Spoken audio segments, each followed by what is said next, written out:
diciptakan oleh Allah karena cinta. Menurut gambar dan rupa Allah.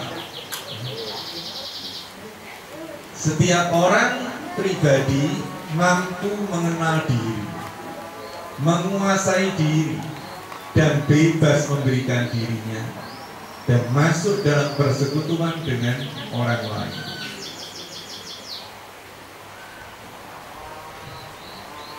Sebelum aku membentuk engkau dalam rahim ibumu, ya, Tuhan bersabda, aku telah mengenal engkau.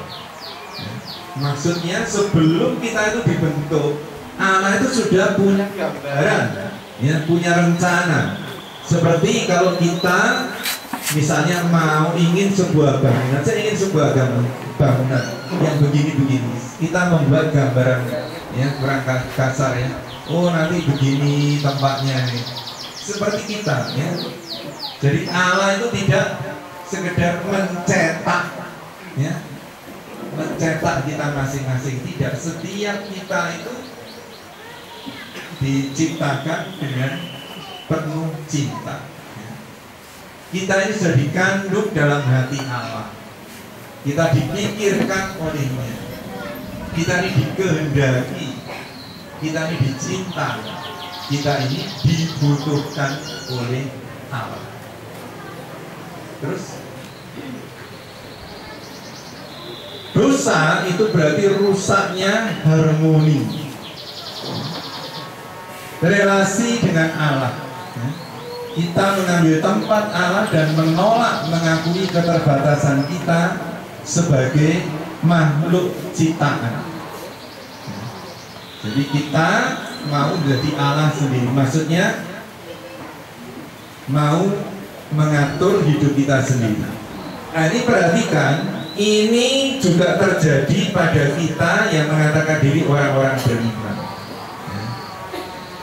Mungkin, ya, kita mengatakan, oh, saya tidak pernah menyerang Allah, tidak pernah menyerang Allah. Saya masih percaya. Saya juga kalau sempat ya minggu ke gereja, saya berdoa, saya memberi kolekte, ya. Saya tidak pernah menyerang Allah. Tapi, ya, dalam 1,5 jam misa dan sebagainya, itu pun saya sudah ngelamun kemana-mana, ya, pikirannya. Dan begitu keluar gereja, seolah-olah Allah itu tidak ada lagi. Di tempat parkir kesenggol dikit, wah, sudah kebun binatang muncul, ya. Lalu besok Seninnya masuk kerja, apakah guru saya ini bisa makan atau tidak peduli. Sistemnya sudah begitu. Pokoknya saya sudah gaji, cukup, sudah. Lain-lain enggak, itu enggak tahu, ya. Jadi dalam hidup kita sehari-hari, Allah seringkali tidak kita hadirkan, tidak kita bicara.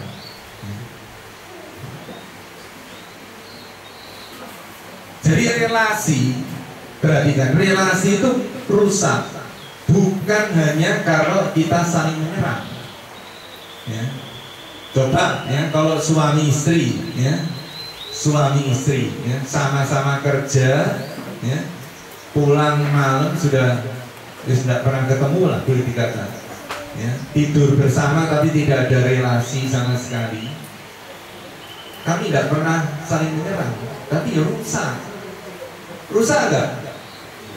Rusak enggak relasi seperti itu? Nah, begitu juga dengan Allah, ya, kalau Allah tidak pernah kita libatkan dalam hidup kita sehari-hari, ya rusak relasi kita. Relasi dengan sesama, ya, karena ini berkuasa sendiri, maka kasih dan solidaritas dengan sesama diubah menjadi persaingan dan konflik. Ya, sekarang semua itu ini era kompetisi. Sekolah-sekolah bermutu itu harus kompetitif. Kompetitif maksudnya apa? Bisa mengalahkan yang lain-lain. Ya. Sekolah negeri juga mau kompetitif, ya. Lalu ya kalau bisa mematikan yang swasta. Ya. Anak-anak di sekolah tidak diberi kesempatan bermain. Nah, ya, kalau kamu mau jadi juara harus belajar sekian ya sudah ya, kompetitif ya itu ya. Sesama itu dilihat bukan sebagai teman, rekan kerja, tapi sebagai saingan. Relasi dengan alam yang kita sudah melihat tadi dampaknya mandat sebetulnya untuk mengusahakan dan memeliharanya, tapi kita rusak ya, diabaikan dengan menguasai dan mengurasnya habis-habisan. Terus nah, menurut iman kita, ciptaan ini mengatasi manfaatnya ya. Tidak hanya soal manfaat teknisnya. Setiap makhluk memiliki kebaikan dan kesempurnaannya sendiri ya. Berbagai makhluk masing-masing dikehendaki sebagaimana adanya, mencerminkan dengan caranya sendiri sinar kebijaksanaan dan kebaikan alam yang tidak terbatas. Itulah sebabnya mengapa manusia harus menghormati kebaikan khas setiap makhluk untuk menghindari penggunaannya yang tidak beraturan. Nah, terus relasi itu saling berkaitan. Jadi kalau saya menista sesama saya, itu sebenarnya saya juga melukai diri saya sendiri. Jadi sudah di awal ya manusia itu saling membunuh. Ya. Karena apa? Sebetulnya intinya karena begitu manusia sebetulnya makan buah kuldi